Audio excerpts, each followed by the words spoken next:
नमस्कार साथियों, स्वागत है आपका विश्वनाथ आईएएस एकेडमी सोलन में। तो आज हम स्टार्ट कर रहे हैं HPC सेट एग्जाम, इसका मैथ सेक्शन जो अभी 2025 में हुआ था। चलिए हम इसको आगे स्टार्ट करते हैं। ये इसका फर्स्ट पार्ट है। इसमें जो फर्स्ट क्वेश्चन आया था, इसमें बोला गया था the distance between two city in Himachal Pradesh is 300 kilometre. Okay, हमारे पास दो सिटीज है हिमाचल प्रदेश की, इनका हम नाम देते हैं एक्स एंड वाई सिटीज। ठीक है, एक्स एंड वाई सिटी, इनके बीच का डिस्टेंस कितना है? 300 किलोमीटर है।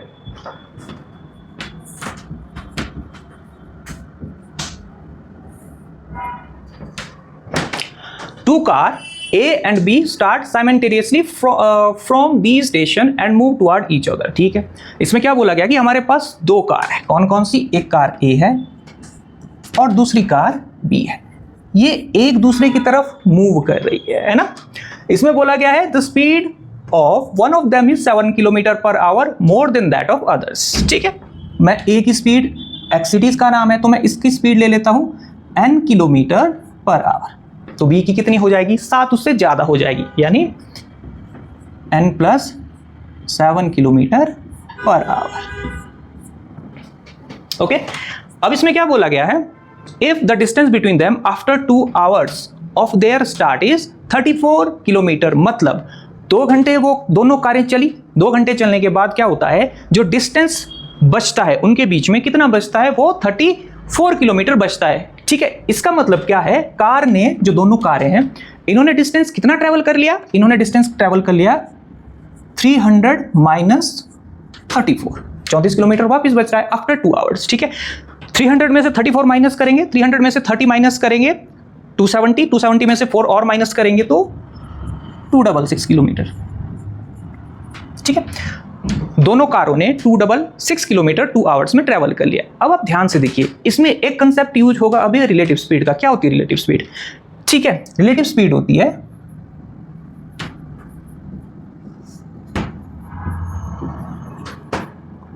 हिंदी में इसको सापेक्ष गति कहा जाता है। अगर हमारे पास कोई भी दो ऑब्जेक्ट, चाहे वो कार हो, चाहे वो ट्रेन हो, चाहे बसेज हो, कोई भी हो जो मूव करती हो, ठीक है, अगर वो एक दूसरे की तरफ मूव कर रहे हैं और वो एक ही टाइम स्टार्ट हुए हैं, मतलब अगर कोई गाड़ी 2 बजे चली हुई है तो दूसरी गाड़ी भी 2 बजे चली हुई है, दोनों कारें 2 बजे स्टार्ट हुई, 3 एक ही टाइम पे स्टार्ट हुई है। ठीक है, तो अगर वो एक दूसरे की तरफ चल रहे हैं, टुवर्ड्स एक दूसरे की तरफ, तो क्या हो जाता है कि इनकी स्पीड को ऐड किया जाता है।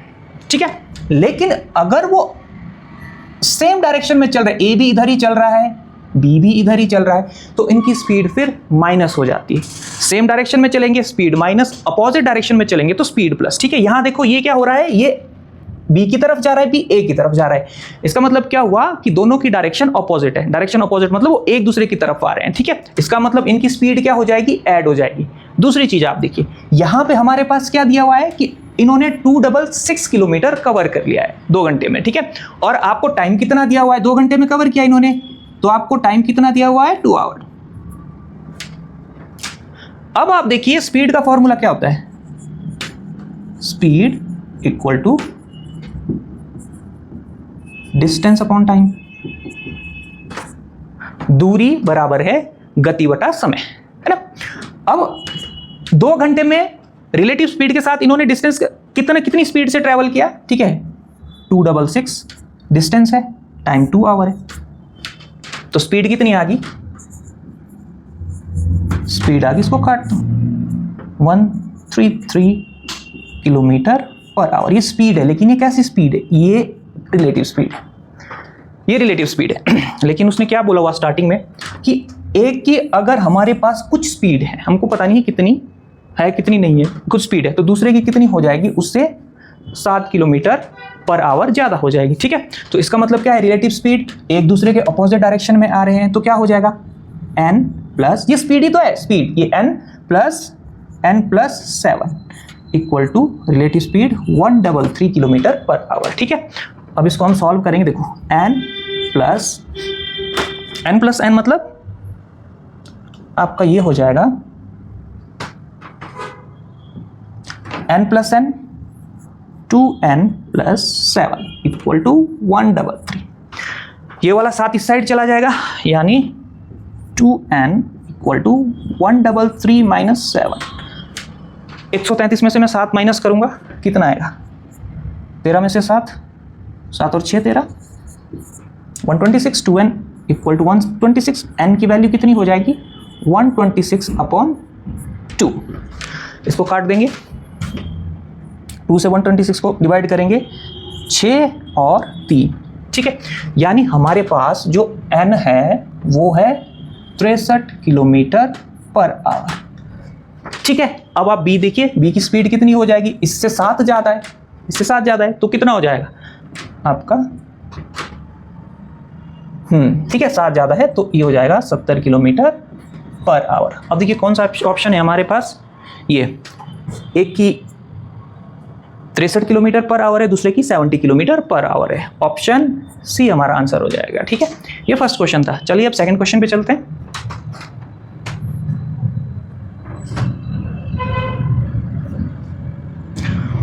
सेकंड क्वेश्चन में क्या बोल रहा है? सेकंड क्वेश्चन में बोल रहा है कि हमारे पास एक सीरीज दी हुई है। कौन सी सीरीज है? मैं पहले सीरीज लिख देता हूं, ठीक है। ये हमारे पास 0 1 1 1, नेक्स्ट है डैश, फिर आगे क्या दे रखा है? 3 5 8, फिर डैश, फिर है 21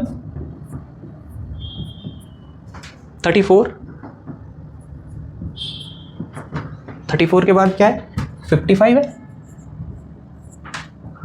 उसके बाद क्या है? डैश, उसके बाद है 144।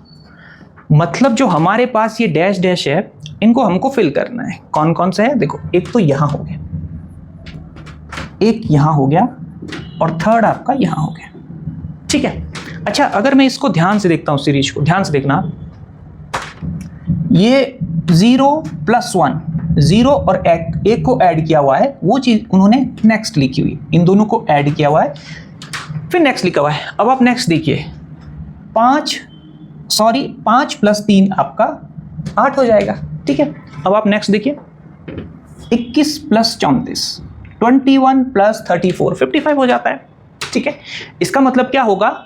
जो यहां पे आएगा वो कैसे आएगा? वो आएगा आपका 1 + 1 को ऐड करके, 1 + 1 को ऐड करके, यानी यहां पे 2 आना चाहिए। यहां देखो, 3 + 5 8, आगे क्या होगा? 5 + 8 यानी 13 हो जाएगा, ठीक है। अच्छा, आगे के लिए चेक करते हैं हम। देखो यहां भी 2 + 1 3 ठीक आ रहा है, 3 + 2 5 ठीक आ रहा है, 5 + 3 8 ठीक है। अब देखो यहां पे मेरे पास 21 आना चाहिए, 13 + 8 कितना होता है? 21 होता है, ठीक है। 21 + 34 55, ठीक है। अब क्या आएगा? 34 + 55, ठीक है। 5 + 4 9, और 4 + 3 5 + 3 8, 89।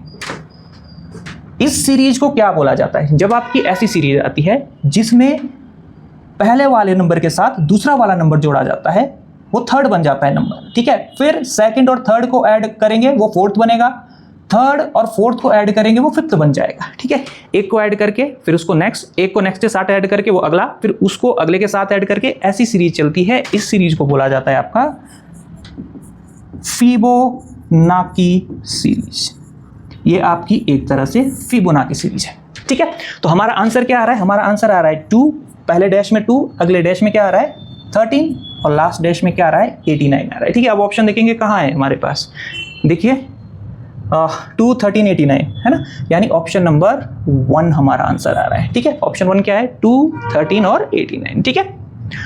नेक्स्ट करते हैं। अच्छा, अगला क्वेश्चन हमारा किससे आया हुआ है?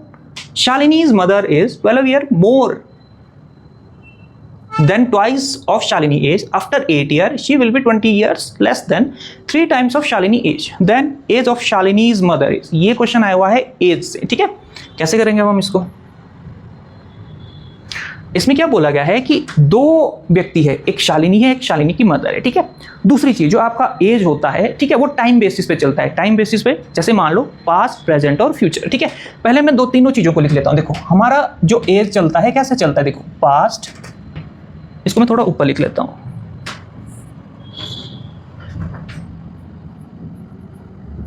पास्ट,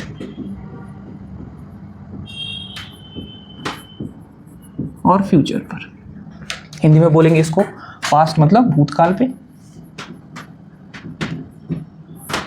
प्रेजेंट मतलब वर्तमान, और फ्यूचर मतलब भविष्य में। ठीक है, दो व्यक्ति है, कौन कौन से? एक शालिनी है, एक शालिनी की मम्मी है। तो पहले मैं शालिनी मदर लिखता हूं,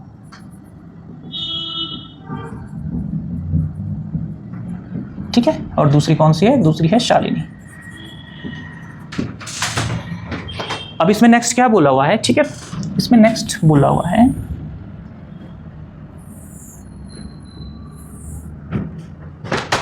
Shalini mother is 12 year more than twice age of Shalini age. ठीक है, अगर शालिनी की एज प्रेजेंट में x है तो मम्मी की एज इसकी कितनी है? इसके 2 टाइम्स से 12 ज्यादा है, इसके 2 टाइम से, x का 2 टाइम इससे 12 ज्यादा है। ठीक है, अब आगे क्या बोलता है ये? After 8 year. देखो, जब भी आफ्टर की बात होती है, आफ्टर मतलब बाद में मतलब ये बात कर रहे हैं फ्यूचर की। ठीक है, आफ्टर 8 ईयर, अब यहां से +8 हो जाएगा, और जो +8 होगा समय सबके लिए बराबर चलता है, तो +8 मम्मी में भी होगा और शालिनी में भी होगा। ठीक है, तो क्या आ जाएगा? देखो 2x + 12 + 8, यानी ये यहां पे क्या बन रहा है? इसको अगर मैं डायरेक्टली 2x + 20 लिख दूं तो भी चलेगा, है ना। अब देखो नीचे क्या आ रहा है? नीचे x + 8 आ रहा है। ओके, अब आगे क्या बोला हुआ है?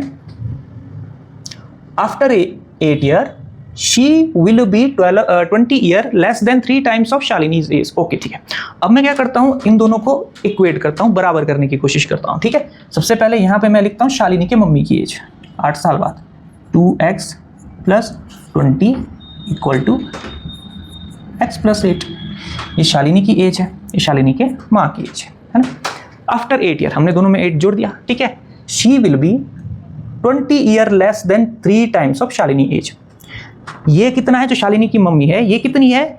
8 साल बाद इसकी कितनी हुई? 20 साल कम हुई, किससे? 3 टाइम्स एज ऑफ शालिनी। तो अभी हम इनको बैलेंस कर रहे हैं, अगर हम बैलेंस करेंगे तो हम ये चीजें यहां थोड़ी ना जोड़ेंगे, शालिनी की मम्मी में नहीं जोड़ेंगे। ये वाली चीज कहां जुड़ेगी? ये वाली चीज जुड़ेगी शालिनी की एज के साथ। ठीक है, यानी क्या हो रहा है कि जितनी मम्मी की एज है वो कितनी है? अब 8 साल बाद हो रही है वो 3 टाइम्स एज ऑफ 3 टाइम 20, उससे 20 कम हो रही है, मतलब जितनी एज है उससे 20 कम हो रही है। अब ये दोनों इक्वेट हो जाएगी, अब ये दोनों बराबर हो जाएगी। ठीक है, अब आगे हम सॉल्व करेंगे, क्या आएगा? देखो 2x + 20 = 3x + 24 - 20। ठीक है, अब इसको सॉल्व करेंगे। 2x + 20 = देखो 3x + 4, 24 में से 20 माइनस कर दो 4, है ना। x वाले नंबर एक साइड, और जिसमें x नहीं है, जो आपके फिक्स वाले नंबर है, वो एक साइड चले जाएंगे। ठीक है, देखिए यहां सॉल्व कर देता हूं मैं इसको। देखो 20, ये वाला 4 इधर आ जाएगा, = 3x - 2x। 20 में से 4 गया, 16 बराबर है 3x में से 2x, 3 में से 2 - 2x, मतलब x की वैल्यू हमारे पास कितनी आ रही है? 16 ईयर्स आ रही है। और x हमने किसको माना था? यहाँ पे ध्यान से देखिए, x माना था हमने शालिनी को 16 साल। अब आगे क्या बोला? इसने पूछा क्या? Then the age of Shalini's mother, Shalini के मम्मी की एज क्या हो जाएगी? ठीक है, और वो पूछ रहा है एज, मतलब वो प्रेजेंट एज पूछ रहा है उनकी, है ना। देखिए अब मैं 16 को यहाँ पुट करूंगा। ठीक है, यानी 2 × 16 + 12, 16 दूनी 32, 32 + 12 44, यानी शालिनी की मम्मी की प्रेजेंट एज कितनी आ रही है? 44 आ रही है। ठीक है, इसमें मैक्सिमम ऑप्शन ए ही लग रहा है ना। अभी तक 2 के हमारे आई थिंक ऑप्शन ए आ चुके हैं। चलिए नेक्स्ट क्वेश्चन करते हैं। आगे क्या बोला हुआ है? थर्ड क्वेश्चन है, इसमें बोला हुआ है a milkman buy 70 litre of milk for Rs 1500। एक जो दूध वाला है उसने 70 लीटर मिल्क दूध जो खरीदा वो 1500 रुपए में खरीदा। अब वो क्या करता है? 5 लीटर पानी उसमें ऐड कर देता है। ठीक है, यानी वो 70 लीटर का 75 लीटर बना देता है। If he sells it Rs 24 पर लीटर, है ना, अगर वो उसको 24 रुपए पर लीटर के हिसाब से बेचता है तो अच्छा उसका प्रॉफिट परसेंटेज बताना है। ठीक है, देखिए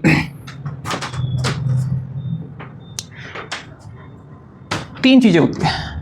एक तो आपका सीपी होगा अभी, है ना, एक एसपी होगा और एक एनपी होता है। ये तीनों चीजें होती है। यानी सीपी मतलब कॉस्ट प्राइस, यानी क्रय मूल्य, एसपी मतलब सेलिंग प्राइस, विक्रय मूल्य,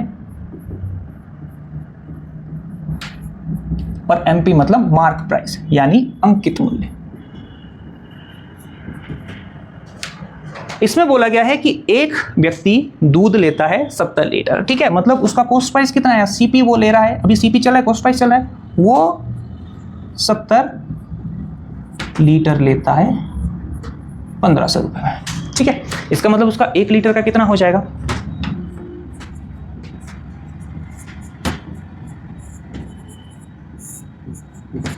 $1500/70, ठीक है। 0 से 0 कैंसिल कर दो, बाकी रहने देते हैं, इतने रुपीस हो गया। अब नेक्स्ट क्या बोलता है कि अगर वो उसमें 70 लीटर में 5 लीटर पानी और मिला देता है, इसका मतलब क्या हुआ, 70 से बढ़ के अब वो बढ़ा कितना, 70 से इसमें 5 लीटर पानी मिला के ये हुआ हमारा 75 लीटर, 75 लीटर। और वो उसको बेचता कैसे है, 24 रुपए पर लीटर के हिसाब से बेचता है, ठीक है।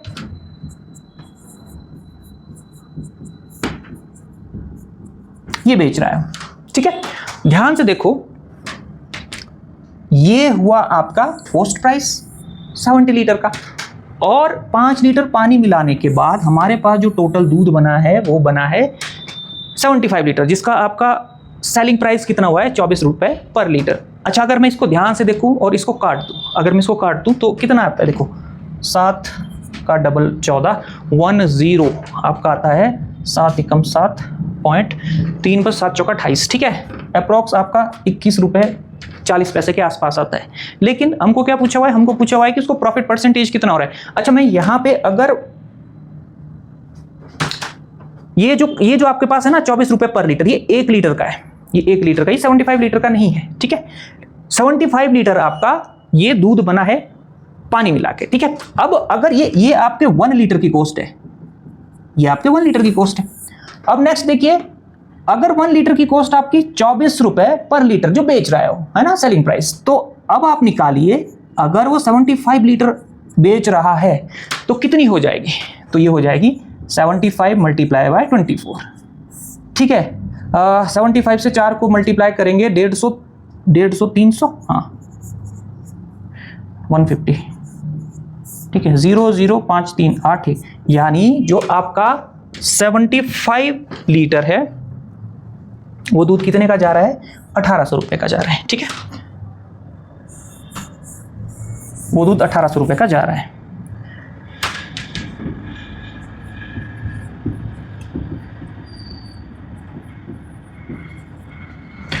उसने 70 लीटर लिया था 1500 का, 75 लीटर वो बेच रहा है 1800 रुपए का, लेकिन जो 75 लीटर है इसमें 5 लीटर पानी है, ठीक है। तो अब आप ध्यान से देखिए कितना उसको प्रॉफिट कितना हो रहा है, ये है इधर सीपी, ये इधर एसपी, ठीक है।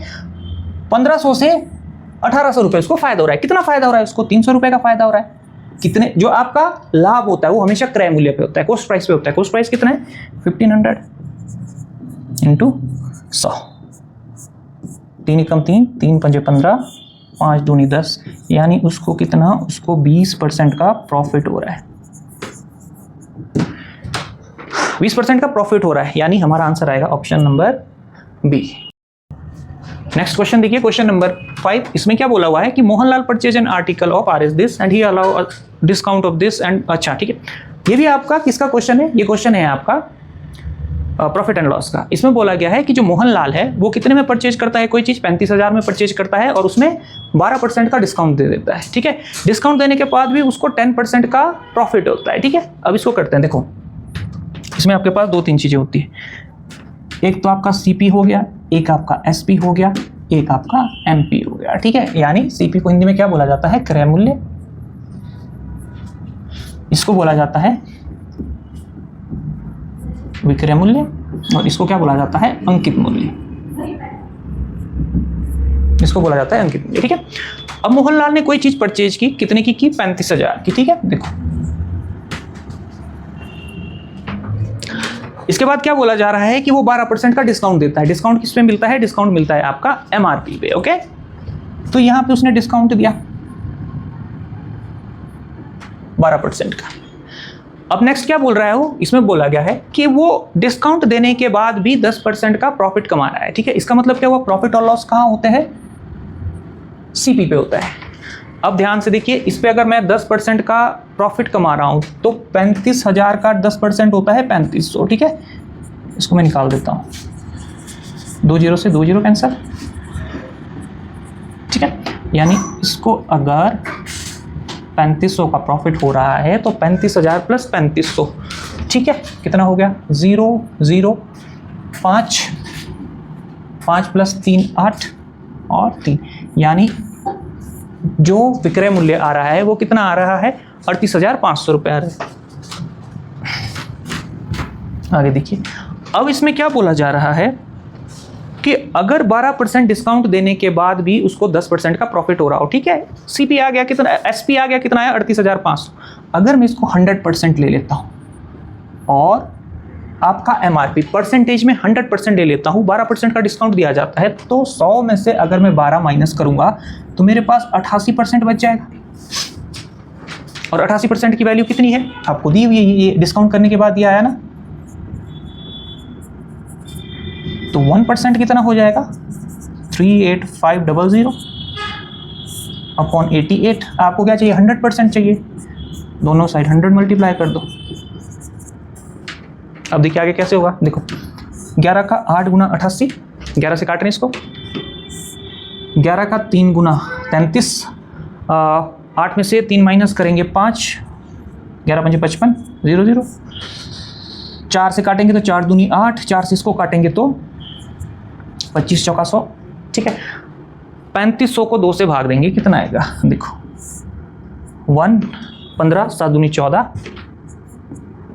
1 0 यानी आपका 5 दूनी 10। ठीक है, 1750। 3500 को अगर मैं मतलब 3500 का हाफ करूंगा 1750 आएगा। ठीक है, देखो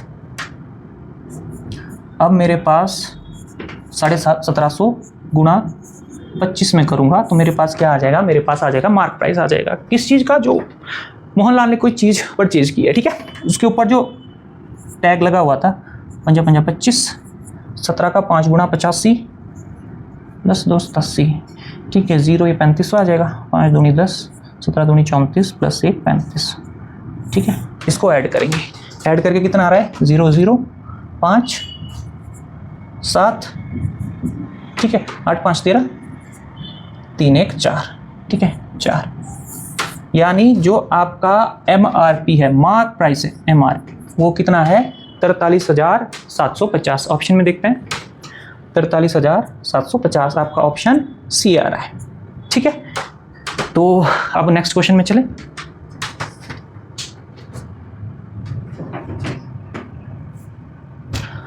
अगले क्वेश्चन में क्या दिया हुआ है, compound interest on RS this for 3 years. अच्छा, इसमें बोला गया है कि 3 साल के लिए हमारे पास कोई एक रकम है, कितनी है, 75,000। ठीक है, 75,000 रकम है। इसमें बोला गया है कि 3 साल के लिए सक्सेसिव रेट से, यानी पहले साल, दूसरे साल और तीसरे साल, किस किस हिसाब से इंटरेस्ट रेट लगे हैं, 4%, 6% और 9% के हिसाब से। आपको बताना है कि साल के, तीनों साल के लास्ट में टोटल जो आपका लास्ट में जो ब्याज बनता है, इंटरेस्ट बनता है, वो कितना आएगा। ठीक है, तीनों साल के लास्ट में। अच्छा, इसको ना हम 2 तरीके से कर सकते हैं।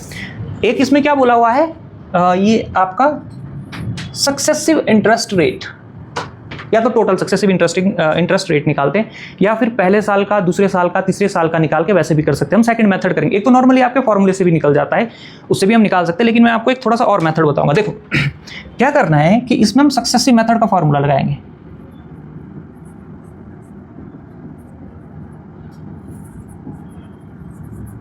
सक्सेसिव फॉर्मूला भी बोल सकते हैं इसको। ये क्या होता है, देखो अगर कोई चीज कंटिन्यूसली बढ़ रही है या फिर घट रही है, या फिर ऐसे हो रहा है कि 1 साल बढ़ रही है, 1 साल घट रही है, तो उसमें सक्सेसिव फॉर्मूला लगाया जाता है, जो है x plus y plus x y upon 100। अब पहली चीज देखिए, पहले क्या हुआ कि पहले साल 4% बढ़ रहा है, तो मैंने x की वैल्यू ले ली 4, है ना, इसमें परसेंटेज लगाने की जरूरत नहीं है, सिर्फ नॉर्मली 4 लेना है। y की वैल्यू कितनी है, y की वैल्यू हमने ले ली 6। ठीक है, तो अब देखो 4 प्लस 6 प्लस 4 गुणा 6 बटे 100। ठीक है, कितना आ रहा है 6 + 4 10 प्लस 24/100। ठीक है, अब मेरे को यहाँ से इस 100 को हटाना है। अगर मेरे को 100 को हटाना है तो ऊपर वाला जो नंबर होगा उसमें 2 डिजिट के बाद 2 अंकों के बाद दशमलव लगाना है, यानी क्या हो जाएगा 10 + 0.24 हो जाएगा, 0.24 हो जाएगा। इन दोनों को ऐड करेंगे कितना आएगा हमारे पास, इन दोनों को ऐड करके आएगा 10.24। ठीक, अगर आपको 2 साल का सक्सेसिव रेट निकालना है ना, इंटरेस्ट रेट निकालना है, तो आपको 75,000 का 10.24% निकालना पड़ेगा, लेकिन ये कितना है 3 साल के लिए। अब थर्ड ईयर के लिए क्या होगा, देखिए ध्यान से देखिए, थर्ड ईयर के लिए क्या हो जाएगा, आपके पास x की वैल्यू हो जाएगी 10.24% और y की वैल्यू क्या हो जाएगी, y की वैल्यू कितनी है 4 और 6 तो हमने कर लिया सॉल्व। अब लास्ट क्या बचता है हमारा 9% बचता है। ठीक है, अगर ये 9% बचता है, जब हम x और y की वैल्यू लिखेंगे तो नॉर्मली लिखना है, इसके पीछे कोई परसेंटेज लिखने की जरूरत आपको नहीं। तो मैंने x की वैल्यू 10.24 प्लस y की value 9 plus 10.24 into 9 divide by 100। ठीक है, अब मैं इन दोनों को ऐड करूंगा, कैसे ऐड करूंगा, ये 9 कहाँ ऐड होगा, ये इस 10 के साथ ऐड होगा। ठीक है, क्योंकि बाकी तो इसमें क्या है 0.24 है, तो इसको 0.24 के साथ नहीं लेंगे। मतलब हमारे पास जो ये वाली वैल्यू बनेगी, ये वाली कितनी बनेगी 19.24 प्लस, इसको अब हम सॉल्व करेंगे, इसको मैं यहाँ अलग से सॉल्व करता हूँ। देखो मैं क्या करूँगा, जो 10.24 मल्टीप्लाई बाय 9/100 है, मैं क्या करूँगा यहाँ से भी इसका दशमलव हटा दूंगा, पॉइंट हटा दूंगा मैं इसका। ठीक है, पॉइंट हटाऊंगा तो क्या आएगा नीचे अपॉन में 100 आएगा। ठीक है, जैसे ही 100 आएगा ये पॉइंट हट जाएगा, है ना। इसको लिखने की, अब इस पॉइंट को लिखने की यहाँ पे जरूरत नहीं है। कितना आ जाएगा हमारे पास आ जाएगा, इसको मल्टीप्लाई करेंगे। ठीक है, 9 चौके 36, 9 दूनी 18, 18 प्लस 3 होता है 21। 9 को इसके साथ गुना करेंगे तो हमारे पास क्या आएगा 9 आएगा। ठीक है, कितना आ रहा है 9,216 अपॉन में कितना है 10,000, 100 गुना 100। अब आप यहाँ पे इसको लिखेंगे 9,216 बटे में 10,000। ठीक है, थोड़ा सा कैलकुलेटिव हो रहा है ये, लेकिन पेपर निकालने के लिए थोड़ा सा कैलकुलेशन पार्ट तो आपको करना ही पड़ेगा, है ना। अब कितना आएगा, अब यहाँ से पॉइंट हम ये 0 हटाएंगे, बटे से 10,000 हटाएंगे, कितना आएगा, यहाँ पे एक पॉइंट लगेगा बस। नीचे 4 0 है, ऊपर 4 डिजिट होने चाहिए, है ना। अब हमारा 10,000 हट गया। अब हम ऐड करेंगे, देखो इसको ऐड करेंगे 0.9216। ठीक है, ऐड करेंगे इसको, पॉइंट के नीचे पॉइंट होना चाहिए, 0 लगा सकते हैं यहाँ पे। 16, 4 और 2 6, 9 और 2 11, 0.9 एक कैरी। ठीक है, यानी हासिल 9 और 1 10, 1 और 1 2। मतलब अगर हमको आंसर निकालना है तो हमको 75,000 का 75,000 का 20.1616% निकालना पड़ेगा। अब देखिए इस सबको मैं रब कर रहा हूँ, मेरे को पता है कि हो गया। चलो इसको स्टार्ट करते हैं। देखो 1616 अपॉन 75, इसको मल्टीप्लाई करना है। 6 पंजा 30, 5 3 8। ठीक है, 6 पंजा 30, 5 5 एकम 5, 5 3 8। ठीक है, हाँ 0। ठीक है, आगे देखिए 7 6 42 और 7 4 11, 7 6 42 43, 7 4 11 और वो 11 का कैरी 1 यहाँ पे।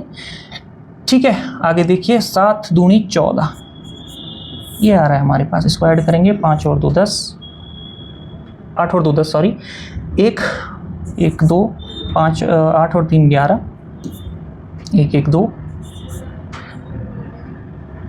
1 4 और 1 5। ठीक है, ये आ रहा है हमारे पास, मल्टीप्लाई करके आ रहा है। ठीक है, यानी 15121 200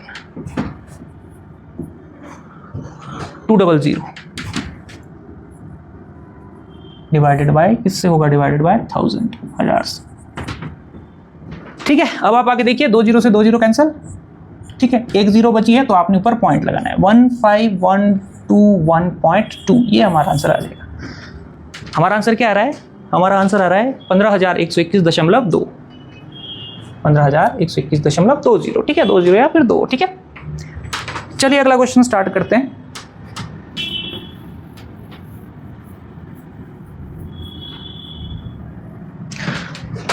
अगले क्वेश्चन में क्या दिया हुआ है हमको? इसमें बोला हुआ है प्रवीण, अच्छा, Praveen can complete a piece of work in 30 days while Mohit can finish in 25 days. They work together for 10 days after which Praveen leaves. How many more days will Mohit take to complete the remaining work? ठीक है, अच्छा देखो, हमको 2 आदमी बोले गए हैं, कौन कौन है? एक है प्रवीण और दूसरा है मोहित, ठीक है ना? अच्छा देखो, और दूसरा है मोहित। प्रवीण कोई काम कितने दिन में करता है? 30 दिन में करता है, और मोहित करता है 25 दिन में, ठीक है। ये इनके डेज हैं। अब मैं इसको ट्री मेथड से सॉल्व करूंगा, ठीक है। अब हम क्या करते हैं, यहाँ पे लिखते हैं टोटल वर्क, किनको कितना काम मिला हुआ, टोटल वर्क। अगर हम यहाँ पे टोटल वर्क लिखते हैं, और टोटल वर्क क्या होता है? टोटल वर्क होता है जो आपके पास डेज है, मोहित और प्रवीण के डेज है, उनका एलसीएम। तो 30 और अगर 25 का मैं एलसीएम लेता हूं तो क्या आएगा? 30 और 25 का एलसीएम आएगा 150, यस, इसका एलसीएम आएगा 150 आएगा। 30 और 20 का एलसीएम कितना आएगा? 150 आएगा, ठीक है। अब आप आगे देखिए, ठीक है। चलो मैं एक बार ना इसका मैं एलसीएम भी करके ये आपको दिखा देता हूँ, ठीक है। देखो 5 से करेंगे, 6 पंजा 30, 5 पंजा 25, ठीक है। और इससे आगे ये कटेगा नहीं, तो इनको ना डायरेक्टली मल्टीप्लाई करना है। देखो 6 पंजा 30, ठीक है, और 30 का 5 गुना 150, तो इसका एलसीएम कितना आएगा? 150 आएगा, ठीक है।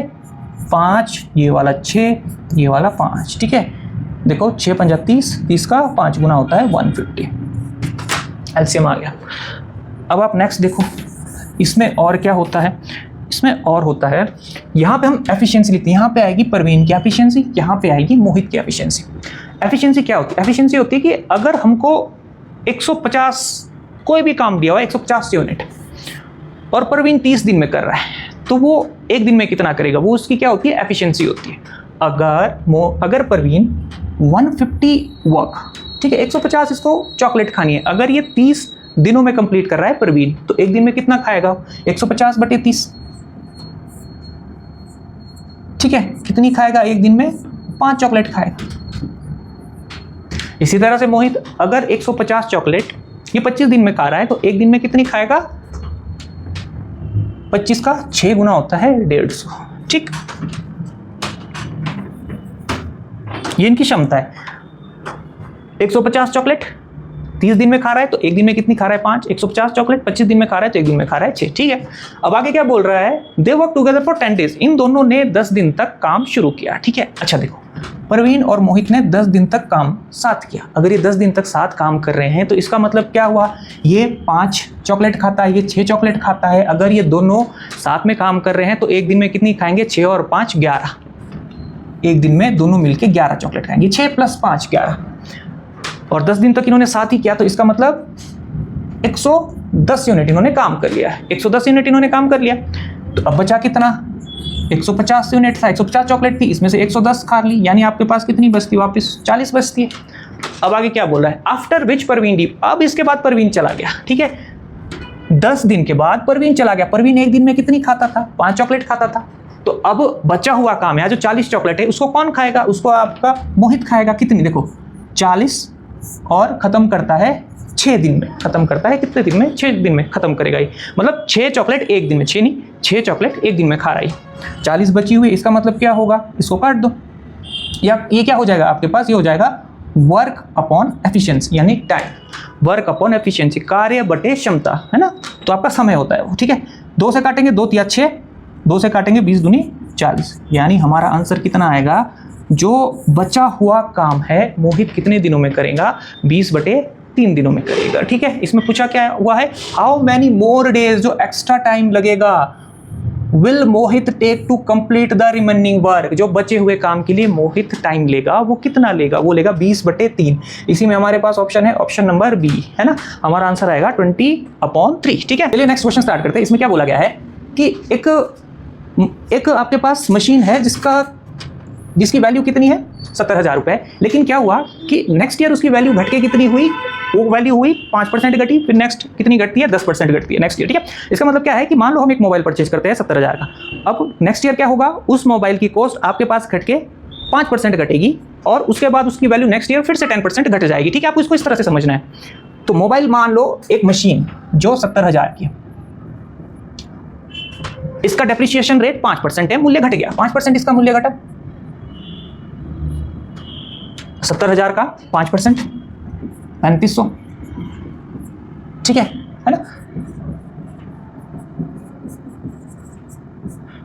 3500, ठीक है। यहाँ पे मैं लिख देता हूँ, अगर मैं 70 और इसको मल्टीप्लाई करूंगा तो 3500 आएगा, ठीक है। इसमें से माइनस करेंगे, 70,000 में से 3,000 माइनस करेंगे तो 6700, उसमें से 500 माइनस करेंगे तो 66,500 रुपये, ठीक है। अब नेक्स्ट ईयर क्या बोल रहा है, अगले साल कितना घट रहा है, ये 10% घट रहा है। अगर ये अगले साल 10% घट रहा है तो 10% किसका, इसका माइनस होगा। इसका 10% हम निकालेंगे, कितना आएगा, 10% हम इसका निकालेंगे तो 6650, ये वाली वैल्यू आ रही है, ठीक है। 10% आपने इसका निकालना है। अगर 10% हमारे पास 6,650 रुपये। अब आपने क्या करना है, सेकंड ईयर के बाद इसका निकालना है डेप्रिसिएशन वैल्यू, यानी कितनी कम हुई। तो अगर मैं इसमें से 66,500 में से 6650 माइनस करता हूँ तो आप ध्यान से देखिए, ठीक है, कितना आएगा। सबसे पहले अगर मैं इसमें से 6,000 माइनस करता हूँ, 6,000 माइनस करूँगा तो ये हमारे पास कितना बचेगा, 60,500 बचेगा। और फिर उसमें से 650 माइनस करता हूँ तो ये आएगा 59,850, ठीक है। तो इसकी वैल्यू कितनी आ जाएगी, 59,850 आ जाएगी, ठीक है। यानी ऑप्शन बी हमारा आंसर है, ठीक है। डेप्रिसिएशन वैल्यू के बाद ही आ जाएगी इसकी वैल्यू, ठीक है। तो अब नेक्स्ट क्वेश्चन पे चले। अगला क्वेश्चन है हमारा, 2 inlet pipe can fill an empty tank in 10 hour and 15 hour respectively, ठीक है। हमारे पास एक टैंक है जिसको कोई भी पाइप, कोई पाइप ए होगी, ये कितने घंटे में बढ़ती है, ये बढ़ती है 10 घंटे में। बी पाइप होगी, ये बढ़ती है 15 घंटे में, ठीक है। इसको भी हम सेम टाइम एंड वर्क की तरह ही करेंगे, ठीक है। और एक आउटलेट पाइप है, इसको मैं सी ले लेता हूँ। ये पूरा का पूरा, अगर हमारे पास टैंक है, फुल टैंक है, इसको एम्प्टी कितने टाइम में करती है, 8 आवर में करती है, ठीक है। अब 8 आवर में ये ध्यान रखना है, ये एम्प्टी करती है, एम्प्टी करती है, ठीक है, एम्प्टी करती है 8 आवर में, ठीक है। अब सबसे पहले देखो तीनों का एलसीएम क्या होगा, 15 और 10, कितना आ रहा है इसका एलसीएम, इसका आ रहा है 15, 40,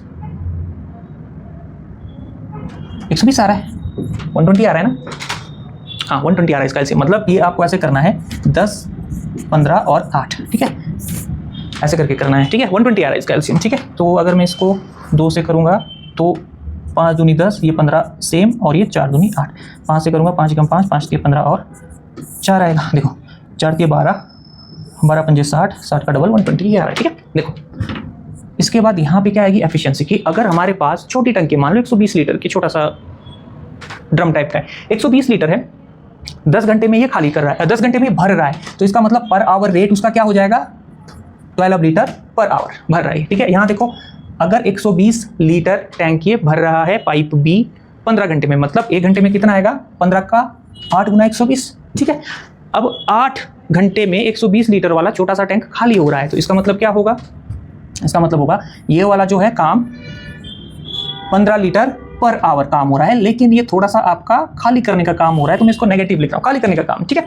अब आपको क्या बोला गया है कि अगर तीनों नल के, if all the 3 taps open, एक साथ अगर उनको खोला जाए तो टैंक कितने घंटे में कंप्लीट फिल होगा, कितने घंटे में भरेगा, ठीक है। तो देखो सबसे पहले अगर तीनों को साथ में खोला गया तो 1 घंटे में 12 लीटर, 1 घंटे में 8 लीटर, तो दोनों मिलके कितना लीटर भरेंगे, 20 लीटर। उसमें से 15 लीटर ये खाली कर देगा, 20 लीटर भर रहा है, 15 लीटर खाली हो रहा है, इसका मतलब जो एक्चुअल भर रहा है वो 5 लीटर ही भर रहा है।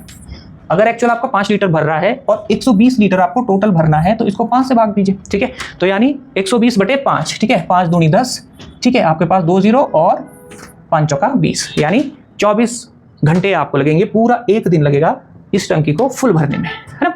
चलिए अब लास्ट क्वेश्चन देखते हैं। अगला क्वेश्चन, 2 ट्रेन, 2 ट्रेन है, एक 150 मीटर की है, एक दूसरी 120 मीटर की है। ये अपोजिट डायरेक्शन में मूव कर रही है पैरेलल ट्रैक के ऊपर, जिसमें पहले की स्पीड है 72 किलोमीटर पर आवर और अगले की स्पीड है 36 किलोमीटर पर आवर। अब इसमें बताया गया है कि वो एक दूसरे को कितने टाइम में क्रॉस करेगी, ठीक है। देखो ध्यान से, 2 ट्रेन है, ई ट्रेन, ये वाली ट्रेन है पी ट्रेन, ठीक है। इसमें क्या बोला हुआ है, इसकी जो लेंथ है वो 150 मीटर है, किसी की भी आप 150 मीटर ले लो दोनों में से, दूसरे की कितनी है 120 मीटर है। अब इसमें क्या बोल रहा है कि जो पहले की स्पीड है वो 72 किलोमीटर पर आवर है, इसकी स्पीड ले लेते हैं, ठीक है, मैं स्पीड से लिख लेता हूँ, 72 किलोमीटर पर आवर है, ठीक है, 72 किलोमीटर पर आवर। नेक्स्ट की देखिए, नेक्स्ट की कितनी है 36 किलोमीटर पर आवर। एक सेकेंड,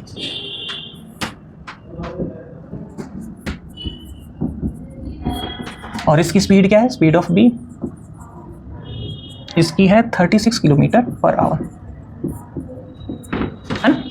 क्या बोला गया है कि ये कैसे मूव कर रहे हैं, अपोजिट डायरेक्शन में। अगर ये अपोजिट डायरेक्शन में मूव कर रहे हैं तो मैंने आपको फर्स्ट क्वेश्चन में भी बताया था, अगर कोई ट्रेन सेम डायरेक्शन में मूव करती है तो उसमें रिलेटिव स्पीड का कंसेप्ट लगता है, अपोजिट डायरेक्शन में मूव करती है रिलेटिव स्पीड का कंसेप्ट लगता है। लेकिन उसमें चीज़ क्या होती है कि आपका टाइम, वो दोनों एक साथ ही चलना है, उनका टाइम पहले सेम करना पड़ता है, मतलब वो एक साथ चलना शुरू कर दें। इसमें ऐसी चीज़ कुछ नहीं दे रखी है, इसका मतलब आपको क्या करना पड़ेगा कि इस केस में उनको ये मान के चलना पड़ेगा कि वो एक साथ ही चल रही है दोनों, ठीक है। इसका मतलब क्या हुआ, रिलेटिव स्पीड क्या होती है, रिलेटिव स्पीड होती है आपका, रिलेटिव स्पीड क्या हो जाएगी, अपोजिट डायरेक्शन में मूव कर रही है तो 72 + 36 ऐड हो जाएगी, स्पीड ऐड हो जाएगी, ठीक है। तो 72 + 36 108, 6 और 2 8, 7 और 3 10 108 किलोमीटर पर आवर। दोनों स्पीड को हम ऐड कर देंगे, अपोजिट डायरेक्शन में मूव करिए तो दोनों को ऐड कर देंगे, 108 किलोमीटर पर आवर, ठीक है। अब हमारे पास ये तो रिलेटिव स्पीड आ गई, रिलेटिव स्पीड आ गई। अब लेंथ क्या होगी, लेंथ, ठीक है, लेंथ यानी डिस्टेंस। जब हम ट्रेन का कंसेप्ट पढ़ते हैं तो उसमें क्या चीज़ हो जाती है कि जो आपकी दूरी होती है, डिस्टेंस होता है, वो हो जाता है, अगर 2 ट्रेनें चल रही है तो उन दोनों की ट्रेनों की लेंथ को ऐड करके डिस्टेंस हो जाता है। या फिर अगर ट्रेन किसी पटरी के ऊपर चल रही है तो पटरी का डिस्टेंस जितना वो पटरी होगी प्लस आपकी ट्रेन का जो भी लेंथ होगी, दोनों पटरी और ट्रेन की लेंथ को ऐड किया जाता है, उसको डिस्टेंस बोला जाता है। यहाँ देखिए आगे क्या आ रहा है, तो डिस्टेंस कितना हो गया, देखो दोनों ट्रेनों की लेंथ L1 + L2, ठीक है, 150 + 120 5 2 7 270 मीटर, ठीक है। अच्छा एक चीज़ का यहाँ पे और आप ध्यान रखिए, किलोमीटर पर आवर में है, मीटर में है, यूनिट अलग अलग है, ठीक है। तो इसको मैं क्या करूँगा 108 को इसको मैं मीटर पर सेकंड में बनाऊंगा, ठीक है। मैं मीटर पर सेकंड में क्यों बना रहा हूँ, 5/18 से इसको मल्टीप्लाई करते हैं, ठीक है, क्योंकि आपका जो आंसर है वो सेकंड्स में हमको दिए गए हैं, इसीलिए मेरे को ये किलोमीटर पर आवर को मीटर पर सेकंड में चेंज करना पड़ेगा। 18 90 18 6 108 6 50 30 मीटर पर सेकंड, ये रिलेटिव स्पीड है 30 मीटर पर सेकंड की। अब हमको क्या बोला हुआ है, हमको टाइम पूछा गया है, ठीक है। ये चीज़ क्या है 270, ये वाली चीज़ होगी हमारी डिस्टेंस, ये वाला डिस्टेंस है, ये वाली स्पीड है। तो टाइम का फॉर्मूला क्या होता है, टाइम का फॉर्मूला क्या हो जाएगा फिर, टाइम = डिस्टेंस अपॉन स्पीड, ठीक है। अब डिस्टेंस कितना है, डिस्टेंस है 270 मीटर और स्पीड कितनी है 30 मीटर पर सेकंड। इसको काट दो, 0 से 0 9 × 27 यानी 9 सेकंड। कितना टाइम लगेगा इन दोनों को क्रॉस ईच अदर, इनको लगेगा 9 सेकंड का टाइम, ठीक है। अब आगे चलते हैं, ऑप्शन सी इसमें आंसर। तो ये था हमारा HPC सेट, इसके मैथ सेक्शन का पार्ट 1। अगला पार्ट भी इसका हम जल्दी आपको जल्दी मिलेगा इसमें। लेकिन अगर आप, ठीक है, UPSC CSC HPAS HP allied हो गया या फिर स्टेट का कोई भी HP का कोई भी एग्जाम हो गया तो आप ज्वाइन कर सकते हैं Shri Vishwanath IAS coaching centre. Contact number ये हो गया, हमारे दोनों कॉन्टैक्ट नंबर है। लोकेशन का है 2nd floor above PNB bank, Kotla नाला, आपका सोलन, हिमाचल प्रदेश में। थैंक यू, जय हिंद, जय भारत।